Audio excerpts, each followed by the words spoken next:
RTC కార్మికులందరూ తప్పనిసరిగా తరచుగా ఆరోగ్య పరీక్షలు చేయించుకోవాలని APSRTC Nellore region chairman Sannapureddy Suresh Reddy కోరారు.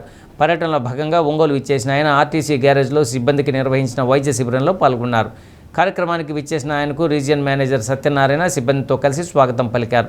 గ్యారేజ్ని పరిశీలించి ఆయన పలు సూచనలు చేశారు. ఒంగోలు డిపో మేనేజర్ ఘట్టమనేని శ్రీనివాసరావు అధ్యక్షత వహించారు.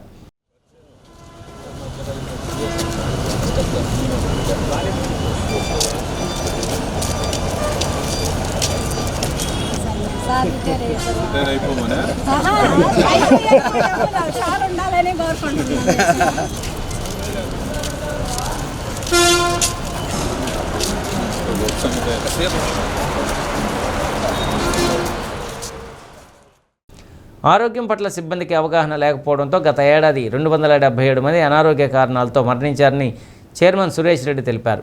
వారిలో ఎక్కువ మంది లివర్, గుండెపోటు కారణాలతో మృతి చెందారన్నారు. ఆర్టీసీ సిబ్బంది ఆరోగ్య భద్రత దృష్ట్యా మేనేజింగ్ డైరెక్టర్ ఆదేశాల మేరకు రాష్ట్రంలో అన్ని డిపోల పరిధిలో ప్రతి శుక్రవారం సిబ్బందికి ఉచితంగా వైద్య పరీక్షలు నిర్వహించి వ్యాధుల పట్ల అవగాహన కల్పించడం జరుగుతుందని తెలిపారు. నేడు డివిజన్ పరిధిలోని ఒంగోలులో కార్యక్రమాన్ని చేపట్టినట్లు తెలిపారు. సిబ్బంది ఆరోగ్యం పట్ల జాగ్రత్త వహించి తమ విలువైన ప్రాణాలు కాపాడుకోవడంతో పాటు ప్రయాణికులను సురక్షితంగా గమ్యస్థానాలకు చేర్చాలని సూచించారు. ఆర్టీసీ కార్మికుల భద్రతకు ప్రభుత్వం కట్టుబడి ఉందన్నారు. అనంతరం పలు సమస్యలను ఆర్టీసీ సిబ్బంది దృష్టికి తీసుకువెళ్లారు. ఆర్టీసీ సిబ్బంది పాల్గొన్నారు.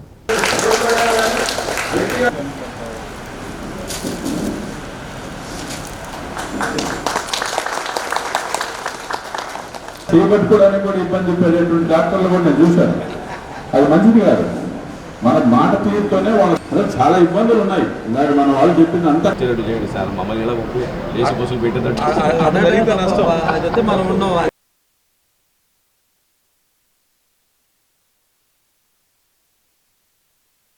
ఈరోజు ఒంగోలులో మెడికల్ క్యాంప్ ద్వారా మా ఆర్టీసీ కార్మికులను చైతన్యవంతం చేసి ఆరోగ్యపరంగా వాళ్ళకు ఉన్నటువంటి సమస్యలన్నింటినీ కూడా వాళ్ళకి దృష్టికి తీసుకొచ్చి ఈ వేసవి ఎండాకాలంలో కానీ ఒక డ్రైవర్, కండక్టరు ఆహారపు అలవాట్లు ఏ రకంగా ఉండాలి, మీకు ఆరోగ్య సమస్యలు ఎక్కువ వస్తున్నటువంటి సందర్భంలో మా యొక్క ఎండీ గారు ఎవరైతే బాలసుబ్రహ్మణ్యం గారు ఉన్నారో ప్రత్యేక చొరవ తీసుకొని మా హెల్త్ డిపార్ట్మెంటే ప్రతి డిపో దగ్గరికి వెళ్ళి వాళ్ళ హెల్త్ కండిషన్స్ అన్నీ సంవత్సరంలో 2 సార్లు చెక్ చేయమని చెప్పి వాళ్ళ బాగోగులు చూడాలనే ఉద్దేశంతో మా ఎండీ గారు ప్రత్యేకించి ఈ రకమైన క్యాంప్స్ పెట్టి వాళ్ళ అవేర్నెస్ క్యాంప్స్ని కండక్ట్ చేస్తున్నారు. ఇది చాలా సంతోషం.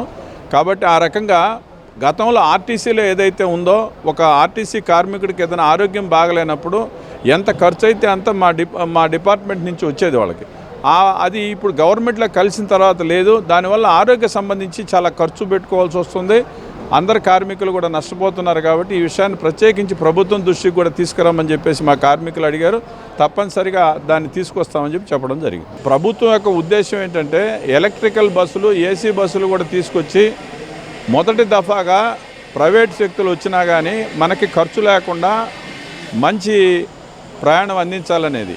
ఆ ప్రయోగం సక్సెస్ అయ్యి ఎలక్ట్రికల్ బస్సులు సక్సెస్ అయితే దాన్ని చూసిన తర్వాత మళ్ళీ ఆర్టీసీ కూడా కొనుగోలు చేస్తుంది.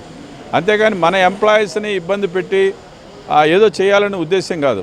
మన దగ్గర లేని పెట్టుబడిని అటువైపు నుంచి తీసుకొని ప్రయాణికులకి ఏసీ బస్సులు, ఎలక్ట్రికల్ బస్సులు ఇవ్వాలనేది ముఖ్యమంత్రి గారి యొక్క ఆలోచన. ఆయన అనుభవంతో చెప్తున్న మాటలు ఇవి.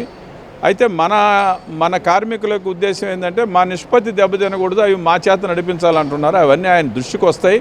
సరైన సమయంలో సరైన నిర్ణయం తీసుకుంటారు.